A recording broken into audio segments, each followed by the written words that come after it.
शंकर जी की जय, श्री महाकाल।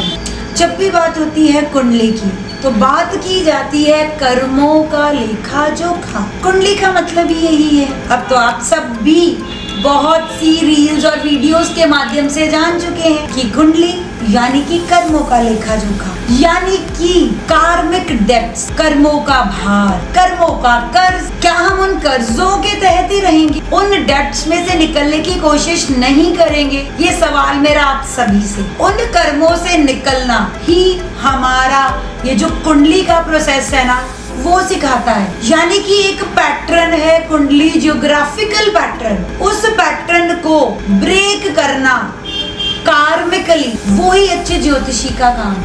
अगर आप अपने आप भी करना चाहते हैं, आप ज्योतिषी के पास जाते हैं बड़ी परेशानी के बाद। उस समय क्या होता है कि ज्योतिषी आपको पाठ, पूजा, हवन, यज्ञ, बहुत सी चीजें ऐसी करने को कहता है, दान पुण्य कहता है ना, राइट?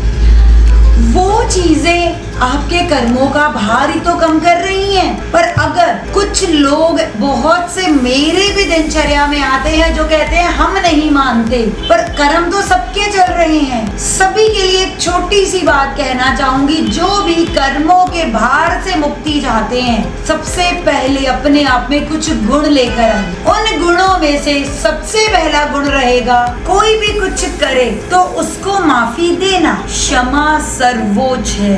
अगर आप चाहते हैं आपके कर्म आपको क्षमा करें, बहुत दिक्कतें सब लोग सामना करते हैं पूरी जिंदगी भर, भगवान का कोई रोल नहीं है। रोल आपके सुख दुख में आप ही का है और किसी का नहीं है। क्षमा करेंगे तो आपको क्षमा मिलेगी। दूसरा पॉइंट, ब्लेसिंग्स यानी कि दुआ। दुआ देंगे तो दुआ मिलेगी, कर्मों का भार कम होगा।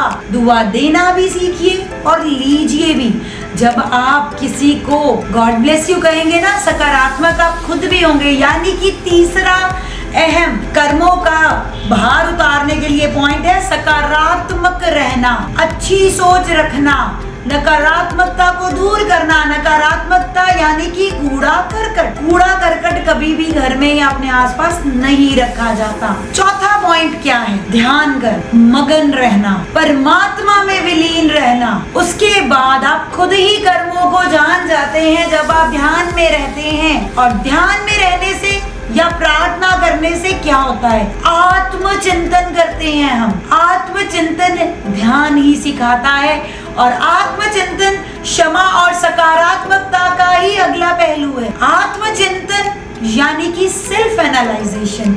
जब आप सेल्फ एनालाइज करना शुरू कर देंगे, आपको खुद ही पता चलना शुरू हो जाएगा आप कहाँ पर गलत हैं, कहाँ पर सही हैं। आप अपने आप इस कर्मों के ऋण से मुक्ति के राह पर चल पड़ेंगे। पर इन सब पर चलने के लिए सबसे इम्पोर्टेंट थिंग, सत्य का पालन करना। गलती हो गई, हाँ मैंने की है, हाँ मैंने की है, बहुत भारी वर्ड है, पर इसको एक्सेप्टेंस जिसको कहा जाता है वो करनी पड़ेगी। और एक्सेप्टेंस सिर्फ हाँ में नहीं चाहिए, सबर, संतोष, संयम, ये तीनों वर्ड्स हमारी जिंदगी में कर्मों से ऋण मुक्त कराने के लिए बहुत इम्पोर्टेंट है। ऋण मुक्त होइए। जब तक आप ऋण से मुक्ति नहीं पाएंगे, आप एक अच्छे जिंदगी के सफर पर नहीं पहुंच पाएंगे।